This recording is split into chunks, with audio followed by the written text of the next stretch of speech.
अस्सलामु अलैकुम वरहमतुल्लाहि वबरकातुहू। पहले हमने किया है गुन्ना के रूल्स में नून मुशद्दद और मीम मुशद्दद, कि जब भी नून पे शाद होगी तो हम गुन्ना करेंगे और मीम पे शाद होगी तो हम गुन्ना करेंगे। तो उम्मीद है कि वो आपने बहुत अच्छे याद कर लिए होंगे। आज हम करेंगे मीम साकिन के रूल्स, कि जज़म वाली मीम हो तो कब गुन्ना करना है और कब नहीं करना। मीम साकिन की 3 हालतें हैं, ठीक है। मीम साकिन के बाद मीम आ जाए, यानी जज़म वाली मीम के बाद, जैसे ही जज़म वाली मीम के बाद मीम आए तो दोनों को मिलाकर गुन्ना के साथ मुशद्दद अदा करेंगे। और जज़म वाली मीम के बाद अगला मीम, जब 2 मीम इकट्ठे आ जाते हैं तो मीम पे शाद होती है।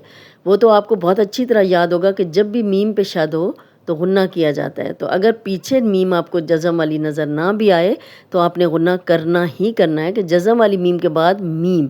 अब यहाँ देखें इसकी मिसाल, इलैकुम मुरसलूना, इलैकुम कुम। अब जज़म वाली मीम और आगे मीम, यहाँ है मीम साकिन के बाद मीम आए। अब ये मीम साकिन है, जज़म वाली मीम है और आगे मीम आ गई है, तो जो अगली मीम होती है उस पर लाजमी शद डली हुई होती है।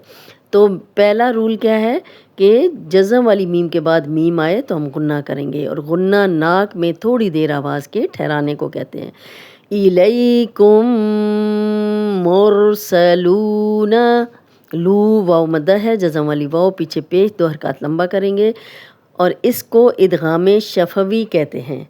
पहले जो मैंने रूल्स कराए थे उसमें मैंने पूरे कायदा, जो इकरा कायदा मैंने पढ़ाया था, उसमें मैंने कहीं भी किसी रूल के नाम नहीं लिए, बग़ैर नामों के मैंने आपको तजवीद पढ़ाई थी। और यहाँ भी मैंने आपको यही बताया था कि जज़म आपने याद रखना है कि जज़म वाली मीम के बाद मीम हो तो गुन्ना, जज़म वाली मीम के बाद बा हो तो गुन्ना।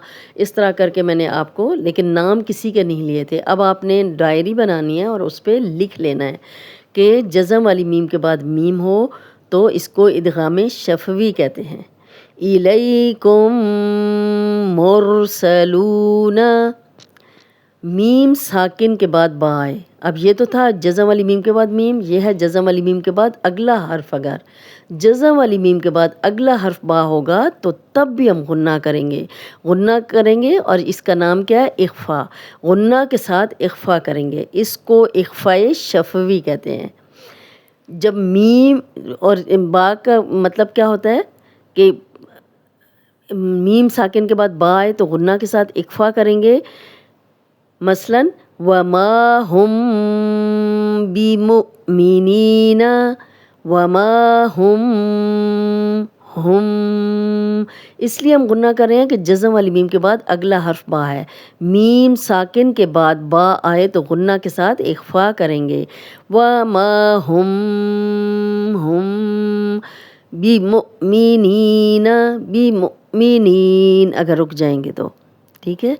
पहला आपने क्या पढ़ा कि मीम साकिन के बाद मीम आ जाए, यानी जज़म वाली मीम के बाद अगला हर्फ मीम होगा तो हम गुन्ना करेंगे।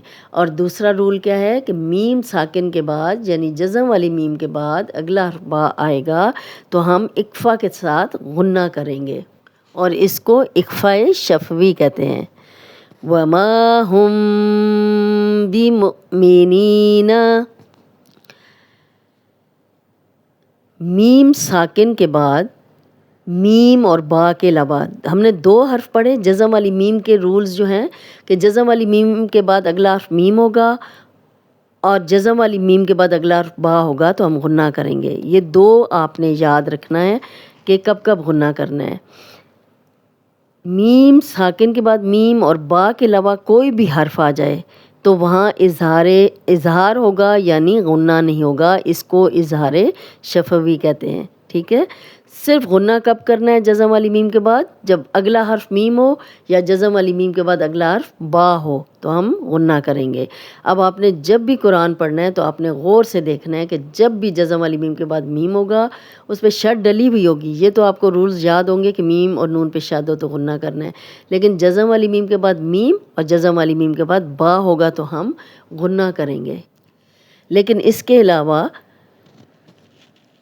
कोई भी हर्फ हो तो वहाँ इज़हार होगा, यानी हम गुन्ना नहीं करेंगे। जैसे लम اب جزم والی میم میں آگے یا آ گئے تو ہم یہاں غنہ نہیں کرے، ہم فوراً پڑھے ہیں ولم، یہاں بھی جزم والی میم میں یا آ گئے ہم فوراً پڑھے ہیں لم یلد ولم یولد، ولم یولد، ولم فوراً پڑھنا ہے، یعنی اظہار کلیئر آواز آنی چاہیے میم کی اور فوراً اگلے حرف پہ آ جائے، لم یلد ولم یولد، الم ترا، الم ترا، میم جزم والی میم آگے تا آ گیا تو ہم یہاں کچھ بھی نہیں کر رہے، غنہ تب بھی کرنا ہے جب اگلا حرف میم ہو یا با ہو، الم یجعل، الم یجعل، دیکھیں جزم والی میم آگے یا آ گیا تو یہاں پہ ہم کچھ بھی نہیں کر رہے، اظہار کر رہے ہیں، غنہ نہیں ہو رہا۔